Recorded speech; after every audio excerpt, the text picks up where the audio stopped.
Okay. So the Gemara asks the following kasha now. So where are we? We're on Pei Gimel Amid Aleph, and we're up to Afilu B'Psul, Afilu B'Pasul Sal Kedait. The Gemara asks the following question. You're telling me that the Isser of Etzem Lo Sijbrubo applies even after the Korban Pesach is possible. Let's say even after the Zman of the Korban Pesach passed. And is that really possible? For Tanan, we have a Mishnah later on, and it says, Avol HaMosir, if somebody leaves over from the B'sar Pesach, Afilu Bi Tahor, even if the Korban is Tahor, Vashover, meaning he breaks an Etzem Bi Tomei, on a Pesach that's Tomei, Eno Sofeg Es Harbayim. We see clearly that the Isser of Shviras Etzem applies only to a korban kosher, not to a posel. And if he went ahead and he broke the bone of a korban pesach that was posel, it was tameh, or it was nosar, even if it was tar, then he doesn't get malchus for violating the lav of the etzem lo sishbrubo, because that lav only applies to a korban kosher, not to a posel. And you're telling me that the reason why our Mishnah requires sreifa of the etzem is because the principle of the etzem, the lav of the etzem lo sishbrubo applies even after the korban is posel? Can't be.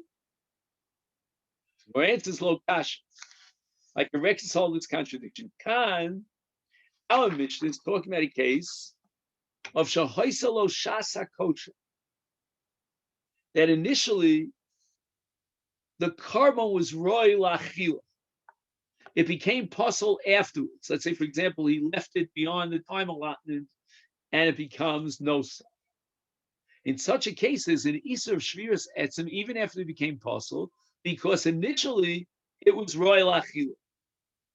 And that's why the Mishnah paskins that we have to burn the atzomos together with the moach that's inside the atzomos. You're not allowed to break open the bone in order to extract the moach for purposes of sreifa, because it had a shasa kosher.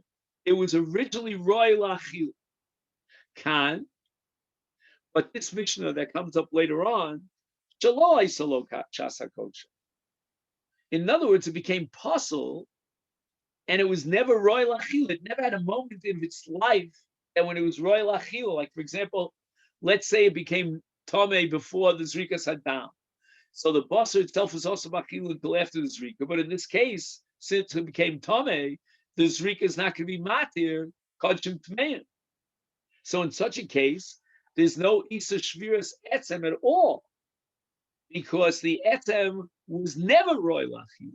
If it was roy lachil and now the time passed and it became posel, there still would be a violation of the etzem lo sijbruba. But if there was never a moment in time where this was roy lachila,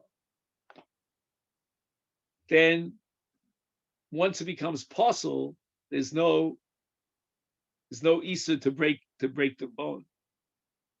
That's called the lashon hashash lo hoisalo shas hakosher. Nitma basar kodem zrika sadam.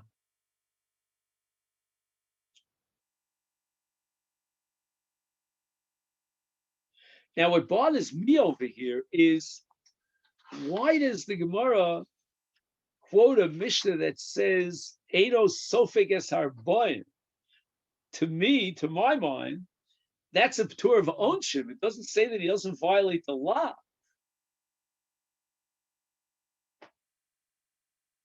Now, keep in mind also that it mentions in the Mishnah hamosir mi pesach mi basar pesach.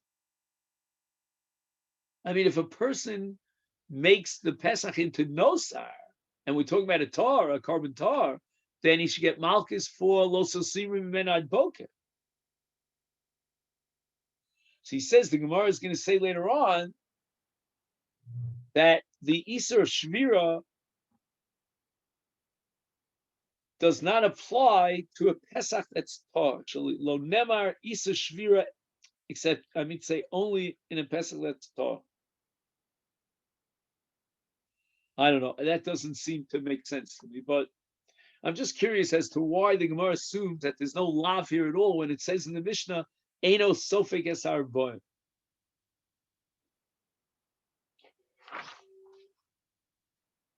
So now the Gemara asks the following question: Uman tana deshoni lebein shahaisel shasa kosher lo haisel shasa kosher. As far as the Isur Shviras Etzim is concerned, and now it became possible. Does the Isur apply? And it all depends upon whether or not it was roy lachila at some point. It had a shasa kosher.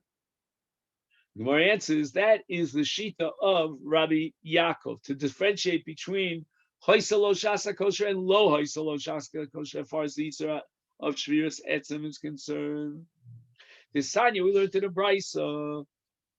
The pasuk says vi etzem lo sijbru bo, and the Gemara thinks the Brisa thinks that the word bo is redundant, and it's coming for some sort of a mute. And what is it teaching me as far as this Isra of the etzem lo sijbru? The kosher v'lo b'pasuk. According to the Tanakhama, this Brisa, the Isser of Shviras Etzem is restricted to a case of a korban that's kosher. Rabbi Yaakov Omer, no. There's an Isser of Shviras Etzem even if the korban is possible. However, it all depends. How bad is the situation? If it's Hoysalo Chasak Kosher, at the beginning it was Roy Lachila, and Liachar Mikan later on Nifsal became possible. Yeshbo, it's included in the Isser Shviras Etzem. Well, Lo Hoysalo Chasak Kosher from the get-go, meaning even before the Zrika, it was possible. Is Einbo Mishum Shviras Etzem. So if Yaakov takes this word bo and the mute, and he interprets it in a different way, he's not going to be willing to say, well, if you're talking about a korban that's possible, there's no Isser breaking the bone. He's going to say that there is a case where there's no Isser because lo haisel lo shasa kosher. But if haisel lo shasa kosher, then even Rabbi Yaakov would agree. I mean, Dafka Rabbi Yaakov would say that there is an Isser of Shviras Etzem. And we have a third shita in this price, and that's Rabbi Shimon. Rabbi Shimon Omer Echad Zeh Echad Zeh Ein Bo Mishum Shviras Etzem. And the question, what he does with the word bo, that I don't know. But maybe he's using bo to exclude both these cases of a korban posel, where the korban posel, the bosa was already mufka from achila from the get-go, even before the zrika, or it became posel later on. In both cases, there is an iser there's no iser because we're learning bo as a miyut of etzem lo sijbru bo. So even in the case of hoysel lo chasak, there is no iser of shviras etzem.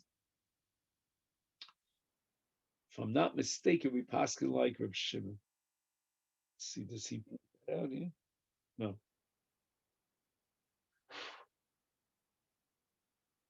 Meisvei, now we get back to Rabbi Yitzchak. And Rabbi Yitzchak said, and we saw it also in Rabbi Yaakov, that there's a difference between Hoyselo Shasa Kosher and Lo Hoyselo Shasa Kosher. And Rav Mori quoted Rabbi Yitzchak as saying that at Somos Kodshim is Sheshimshu Nosar Mitam Vesayadayim. The Gemara asked the following question from a Brisa: Kol at Somos, meaning any etzem that has the status of Nosar Mina Kodshim Aim to Unim Sreifa. You don't burn these at Somos. But rather what you do is you do a surgical operation. You break the etzem and remove the mark.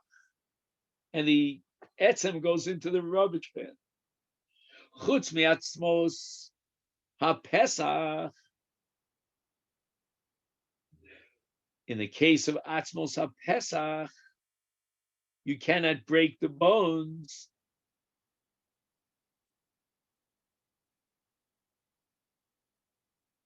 So again, with regard to general atzmos, we break the bones, remove the nosar that's in the bones. But the atzmos themselves don't require streifa. Take out the marrow and you're okay. You'll burn the marrow. But chutz miatzmos haPesach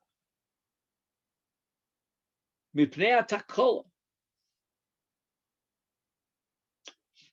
Now, before we analyze this brisa, let's explain that the word takola here means that we're worried about the violation of some sort of an Isur Torah of Shviras Etzem B'Pesach. And the reason why you have to burn the atzomos when they become nosar, together with the marrow that's inside of it, is because mipnei hatakola.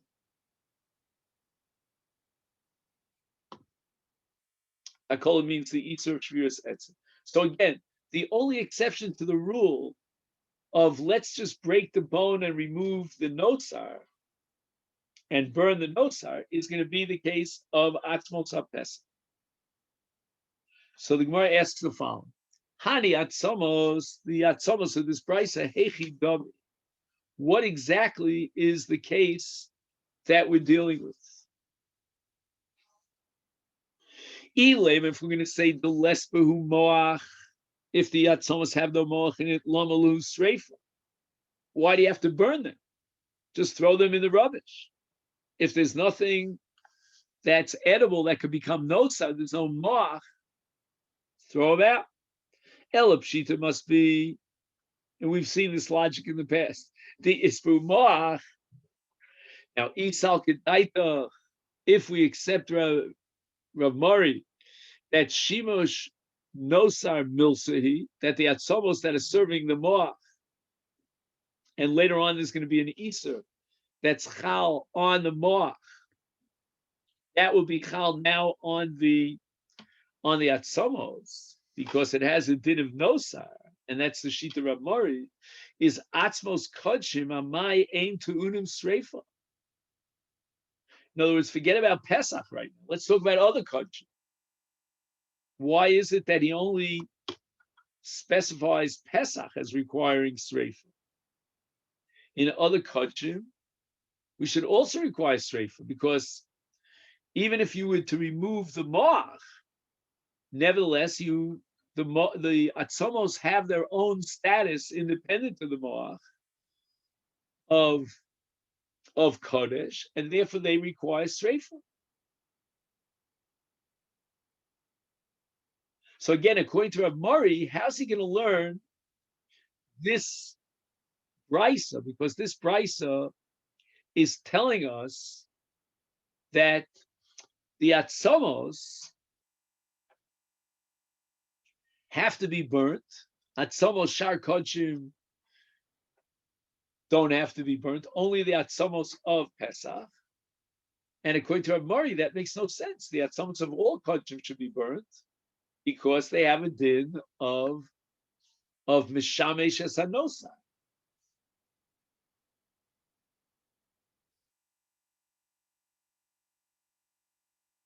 So again, the main problem of this brisa for the challenge against Rav Yitzchak is the opening line in the brisa: Kol atzamos kodshim hakodshim of kodshim aim to unim streifa. Why aim to unim streifa?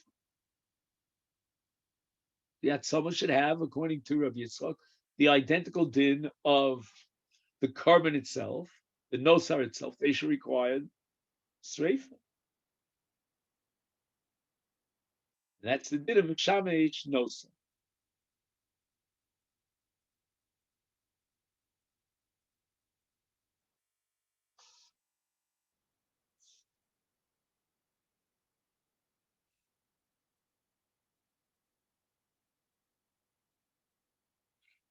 Rav Nachman Bar Yitzchak, so the Gemara tries to defend and reconcile Rav Mori in the name of Rav Yitzchak with this Bryce. Chachamay Askinon, what's the case in the Bryce? Kagon shemitzaon chalutzim. Chalutzim means they were already broken. And they extracted the moch. But we're not sure if they took out the moch before it became nosa. So it's now suffix nosa. And now look, in such a suffix case is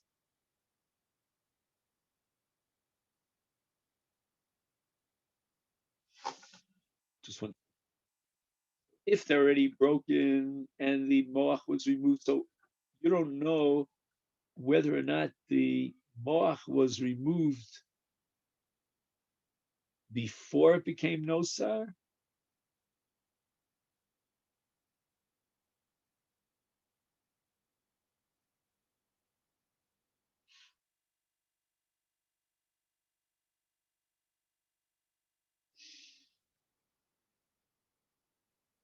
So let's assume, again, we don't know, but we could assume the possibility that you removed the moach from the etzem before it became nosa.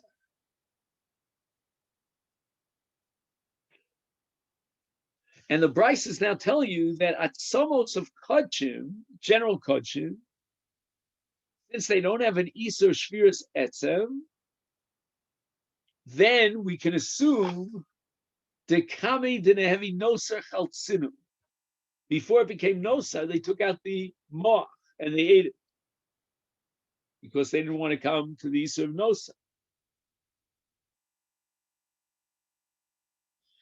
Therefore, v'lo hayu shimush nosa.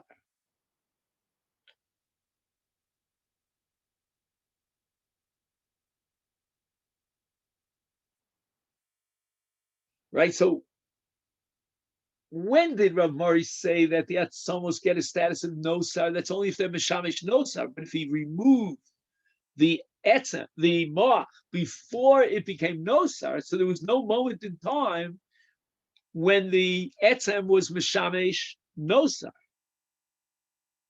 It was mishamish basar kodshim moach, but within the allotted time.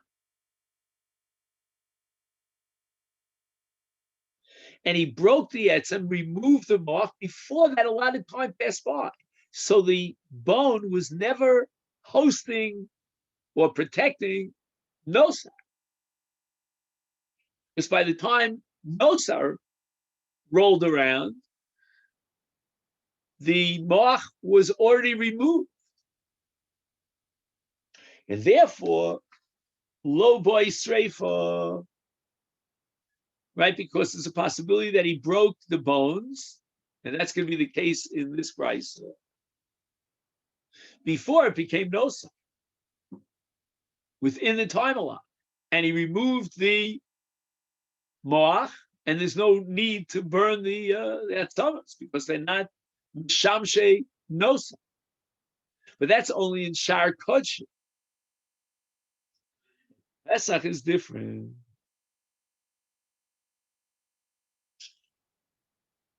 Atz avol, I would add the word avol. Atzomos ha-pesach diyesh bahem mishum shmiras ha'etzem. V'lebasar dinevi nosar hu dechaltzinu. The only earliest time that you could have possibly extracted the moach was after it became nosar. Because as long as it's not nosar, it's kodshim, it's got a kedushas korban pesach, and the lav of the etzem lo sishbrubo kicks in. So when was the earliest time they could have possibly extracted the moach? Would have been after Pesach.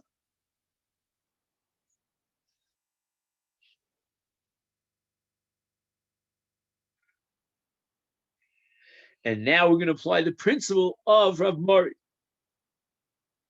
V'havi lehushi mushe nosar ubo sreifa. Why? Because again, as long as you were within the time allotment and the korban was kosher, then the Isur Lav of the Etzem Lo Sishbu kicks in. So therefore, the only earliest time that he could have possibly broken these bones and removed the marrow would only be after the time it's nosa, because then there's no longer an Isur v'etzem lo sishbrubo. It's after the Zman of the Pesach. I mean, etzem lo sishbru only applies when the Pesach is kosher within its Zman.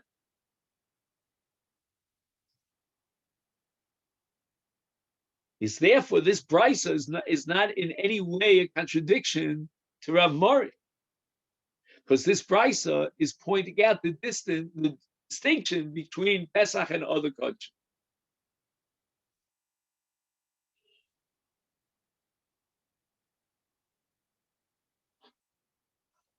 In other kochim, we can have a scenario of mitzias in which he broke the bone before it became nosa.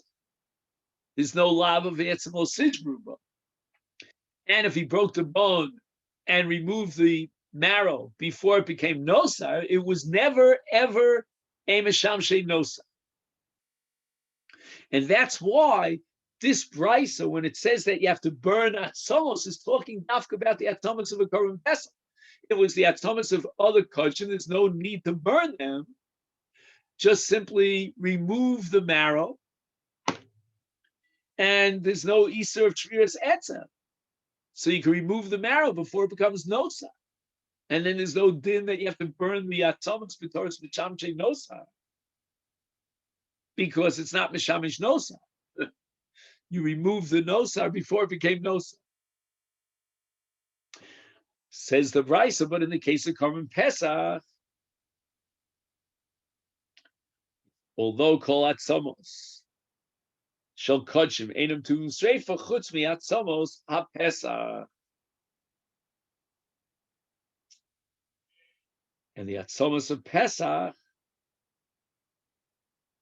will require sreifa because he couldn't have possibly have removed the marrow before it became nos. So it's mishamshei nos.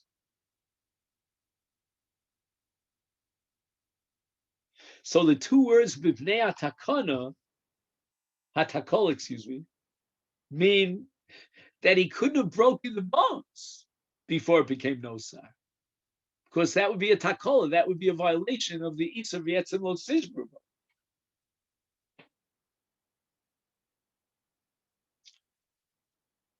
Now let's get back to the kasha of Rav Yosef.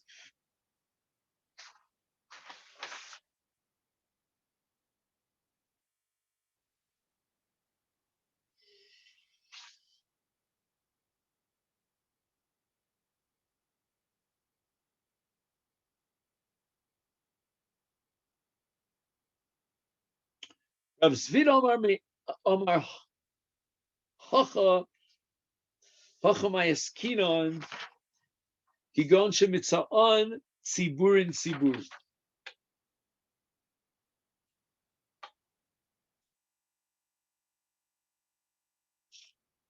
So the Brisa says, let's go over it one more time, that atzomos in general of all kochim do not require sreifa. The only exception is the korban pesach.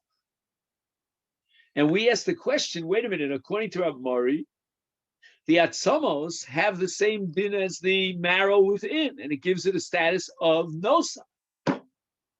So therefore, in all kochim, we should have a halacha of atzomos to unos sreifa. So it says, Hachamayas-kina, the Bryce is talking about a case of Kigon Shemitza'on Tziburim. He found the atzomos that were piled one on top of the other, what we call haremos. V'yesh b'hem me'hem chalutzim. In other words, let's say he checks out the bones that are on the top of this pile, and he finds that they were broken. So he takes out the moach,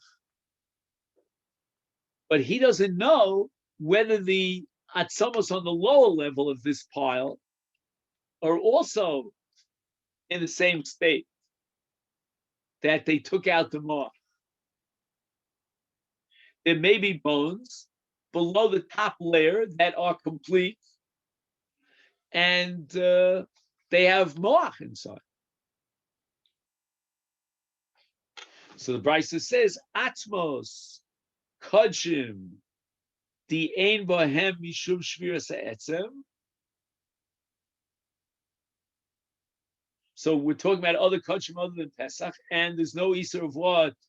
Of Shviras Etzem. Therefore, we assume Dilakulu Havi Cholitzle, that he certainly removed the Moach from all these Atzamos before this man Isur, the Achaluhu, and he ate the Moach, he ate the barrel. So these Atzamos never served Nosar. V'lo boy Sreifa. They don't need Sreifa. But in the case of Atzamos Pesach, the Hba Mishum Shviras Etzem, Dilma Hani de Chaltzinu, maybe the ones that he checked from the top of the pile, they were the ones that, from which, I should say, he extracted the moach. Ulahanov lo Chaltzinu, but the rest of the Atzamos in the Arema, he didn't remove the marrow, Uboy Sreifa. So he's going to have to now check the entire Arema, and if he finds complete bones, then he's going to have to burn them. So Rav Zvid, I'm not exactly sure if Rav Zvid is arguing with Rav Nachman Bar Yitzchak. I don't know if you have any opinion on that. I mean, he's offering another answer to the question of how to reconcile this brisa with Rav Mori, but I think in content, he seems, at least at first glance, to be saying the exact same thing. That the difference between Atzamos of Pesach and Atzamos of Shar Kodshim, in a case where he, let's say, he piled up the Atzamos, is whether or not he has to be bodek, he has to check out all, right? And he took from the top of the pile and he found out that there was no etzem. But now, does he have to check the rest of the pile to guarantee that there's no etzem there? And because if there is, he's chayav in sreifa.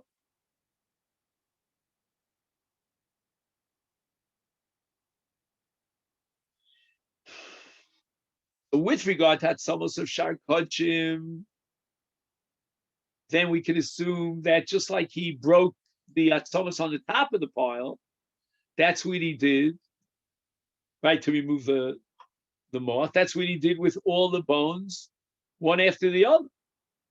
And therefore, they never were mishamish the nosa. And I don't even have to bother checking them out. I can, without even investigation, I can rely on the fact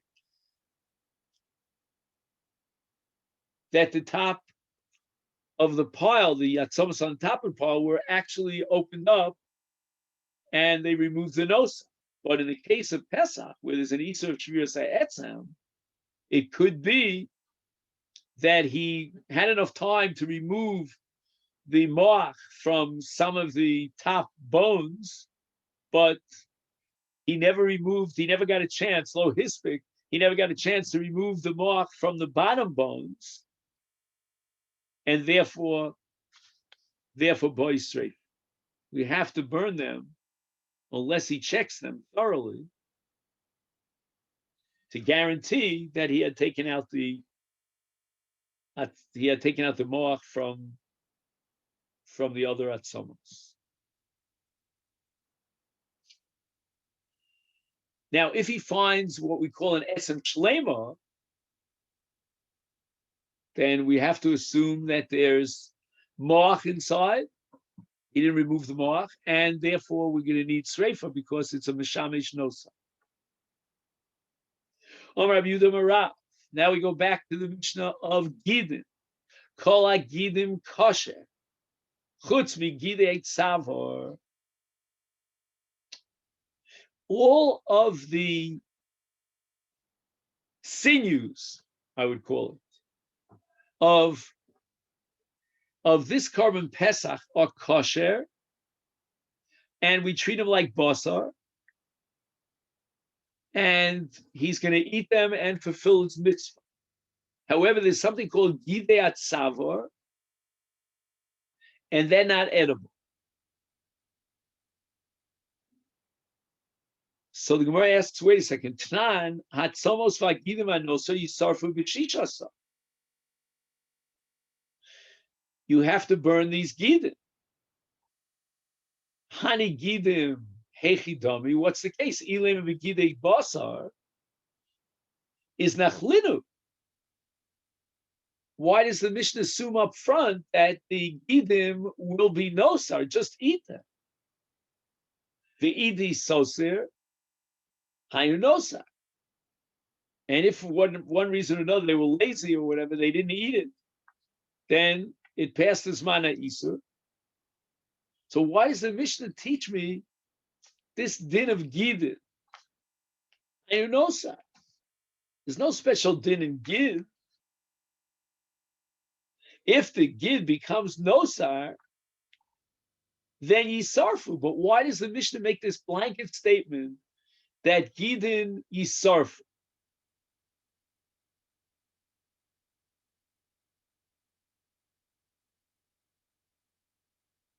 And again, if we're talking about gidin that are edible, so why is the Mishnah telling you have to burn the gidin? That it's going to be nosar? Why not just eat the gidin?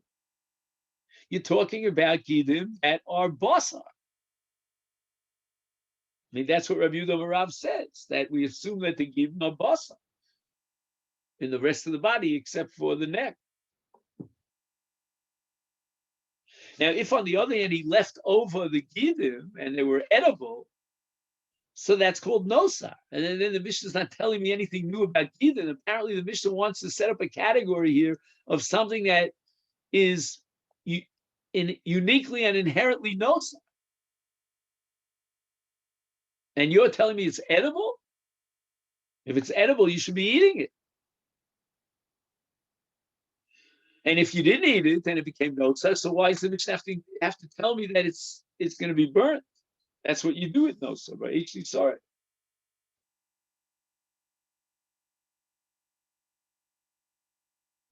Ela pshita begidei tzava. If the Mishnah is telling me a chiddush about gidim being nosar, then it cannot be talking about the gidim of the rest of the animal, which Rav says is edible, because then we have to eat it. It must be talking about those gidim that are non-edible, which are gidei tzava.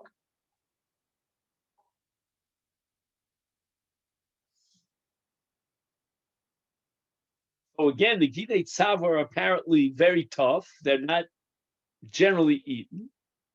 And therefore, you can already predict up front that he's not going to eat these gidei tzava. And therefore, they are omed l'sreifa from the get-go. He's not going to eat them. So why is this a kash on Ra? Iyamrit bishlema. If you're going to interpret the Mishnah that gidei tzava is basar ninu, it's considered like sarah carbon. If he eats it, he'll fulfill his mitzvah of achilas hakarbon. Is amtu lahachi boy sreifa? Meaning if he left it and he didn't eat it, then we understand why he needs sreifa, because it has the din of basar. But now that you, Rav, has said that the gidei tzava is not considered like basar, is lamalu sreifa. Why does the Mishnah require sreifa in gidei? We're talking about gidei tzava, and you told me, Rav, that gidei tzava are not edible. If they're not edible, then just take them and throw them in the trash. You don't have to burn them.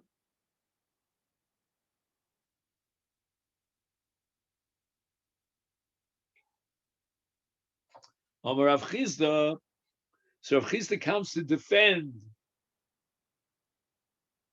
Rav, and he says the following. How do you reconcile the Mishnah with Rav? in the case of Gidei Tzara, because according to Rav, they're not edible, and therefore, if they're eights and not basa, you don't need sreifa. Throw it in the trash can. But other gidim do have the status of basa because they're edible. V'lo nitzercha, and the Mishnah didn't have to tell me the chiddush in the gidin itself. Ella legid anoshe. Gid anoshe is soft, it's edible, and the Torah says you're not allowed to eat it. And this Mishnah, our Mishnah, is al liba de Rabbi Yehuda. The Sanya we learned to the Brisa, Rabbi Yehuda Omer, regarding Gid anoshe, eno noeg, ella bi'achas.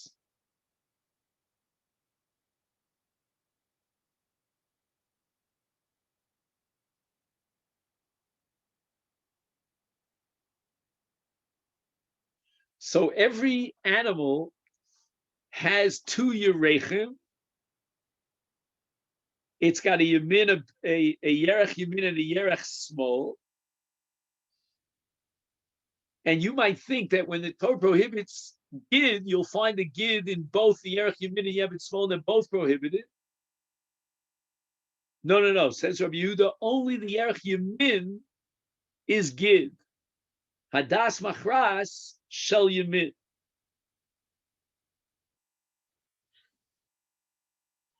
Now, when we come to the case of a gid, which is also min Torah to eat, then obviously it doesn't eat sreifa, and it doesn't have the din of roy lachila and nosar. Just throw it out into the garbage can. That's all you can do with it. So, in other words, it's not an integral part of the korban. Now, according to Rabbi Yehuda, we have to wonder, what is the kavanah? What does the Torah have in mind when it says that Gid anoshe is awesome? Is it yamin or is it small? Because it's one of the two and not both. So mitzad safek, you're not allowed to eat either of the two gidim.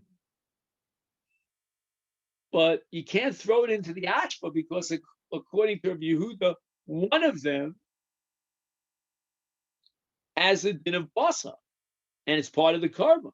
With regard to those gidim, the Mishnah says that if he's not going to eat it, then it is ton sreifa. I see it's late, so we'll stop here. And again, as I said, give me a little time over the weekend. This is just a transition to figure out what we want to start on Sunday. Okay, then if I don't speak to you before Shabbos, then let me wish you a Shabbat.